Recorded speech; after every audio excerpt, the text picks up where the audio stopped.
సర్దార్ సర్వాయి పాపన్న జయంతి వేడుకలు ఖమ్మంలో ఘనంగా జరిగాయి. ఈ సందర్భంగా ట్యాంక్ బండిపై ఉన్న సర్వాయి పాపన్న విగ్రహానికి గౌడ సంఘం నాయకులు పూలమాలలు వేసి నివాళి అర్పించారు.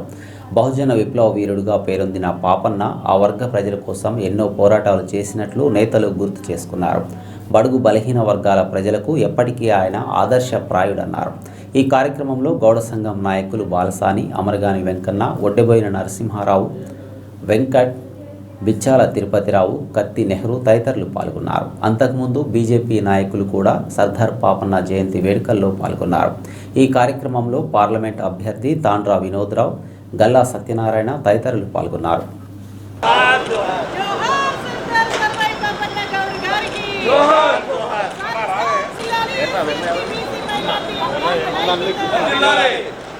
జోహార్ సర్వాయి పాపన్న గౌడు, జోహార్ సర్వాయి పాపన్న గౌడు, వర్ధిల్లాలి బీసీల ఐక్యత, వర్ధిల్లాలి బీసీల ఐక్యత, జోహార్ జోహార్ బహుజనుల ఐక్యత, వర్ధిల్లాలి బహుజనుల ఐక్యత, వర్ధిల్లాలి జోహార్ సర్దార్ సర్వాయి పాపన్న గౌడుకి జోహార్ జోహార్. ఈరోజు మన సర్దార్ సర్వాయి పాపన్న గారి 314వ వర్ధంతి సందర్భంగా మన బహుజనులు అందరూ కూడా ఏకతాటిపై వచ్చేసి ఇవాళ పాపన్న గారి వర్ధంతి జరుపుకోవటం చాలా శుభదినం.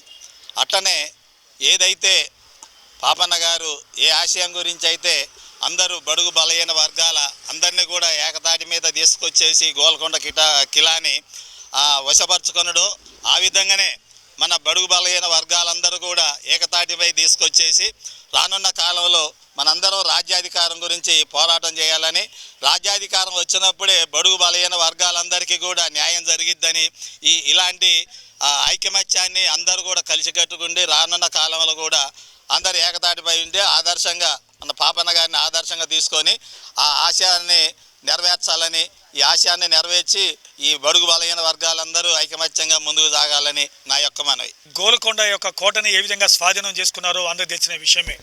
ఆనాడు ఆ విధంగా బహుజనులందరి కోసం ఏ విధంగా అయితే తను కష్టించి ఒక వ్యూహాత్మకంగా గోల్కొండని సాధించుకున్నారో అదే ప్రకారంగా ఈరోజు ఈ దేశంలో బహుజనులందరూ కూడా కలిసిమెలిసి ఉండాల్సిన అవసరం కూడా ఉన్నది. ఇప్పటికీ దేశానికి స్వాతంత్రం వచ్చి ఎన్ని సంవత్సరాలైనా కూడా బహుజనులకు రాజ్యాధికారం వచ్చే పరిస్థితి లేదు. అన్ని రాష్ట్రాల్లో కూడా బహుజనులకు రాజ్యాధికారం వచ్చే పరిస్థితి లేదు.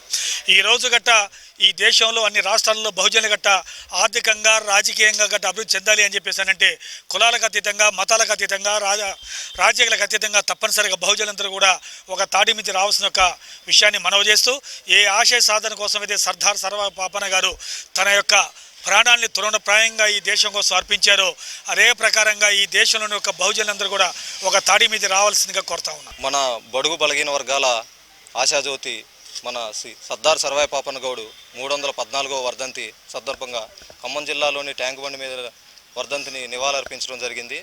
అలాగే మన బహుజన రాజ్యాధి కోసం ఏవైతే పాపన్న గౌడు చేసిన ఆయన పోరాట స్ఫూర్తిని తీసుకొని అలాగే మన హైదరాబాద్లో ట్యాంక్ బండి మీద సర్దార్ సర్వాయి పాపన్న గౌడు విగ్రహం ఏమర్చి జనగాం జిల్లాకు సర్దార్ సర్వాయి పాపన్న గౌడు పేరు నామకరణం చేయాలని, అలాగే మన బడుగు బలహీన వర్గాలకు పాపన్న గౌడుతో స్ఫూర్తి తీసుకుంటూ ముందుకు సాగాలని తెలియజేస్తున్నాం. ఏకతాటిపై నడిపించిన బహుజన చక్రవర్తి సర్దార్ సర్వాయి పాపన్న గౌడు యొక్క వర్ధంతి రోజు ప్లస్ జయంతి రోజే కాకుండా కూడా ఎప్పుడు మనం ఆయన ఆశయ సాధన వైపు మనందరం ఆలోచన చేస్తూ మన గౌళ్ళందరినీ ఏకతాటి మీదుగా ఇంకా ఏకతాటి మీదకి తీసుకురావాల్సిన బాధ్యత అందరికీ. ఇంకా మన గౌడు పిల్లల్ని మనం ఏరే కులాన్ని తిడితేనో లేకపోతే ఏరే కులం వాళ్ళతోని మనం ఏదో విమర్శిస్తేనో మన కులం హైలైట్ అవుతాం అనుకోవడం పొరపాటు. ఏరే కులాన్ని కూడా మనం గౌరవించాలి, మన కులాలని ప్రేమించాలి. మనం ఫస్ట్ ఆఫ్ ఆల్ చేయాల్సింది మన పిల్లల్ని ఆర్థికంగా బాగా చదివించాలి. మన పిల్లల్ని కానీ మన అన్ని రంగాల్లో చదువుకి ముందు ప్రియారిటీ ఇస్తే అన్ని రంగాల్లో ముందుకు పోగలం. కాబట్టి ఈ విషయాన్ని మన గౌడ్ సోదరులందరూ కూడా దృష్టిలో పెట్టుకొని మనం అన్ని రంగాల్లో ముందుకు వెళ్ళడానికి ప్రయత్నిస్తారని కోరుకుంటూ వర్ధంతి సందర్భంగా నివాళులు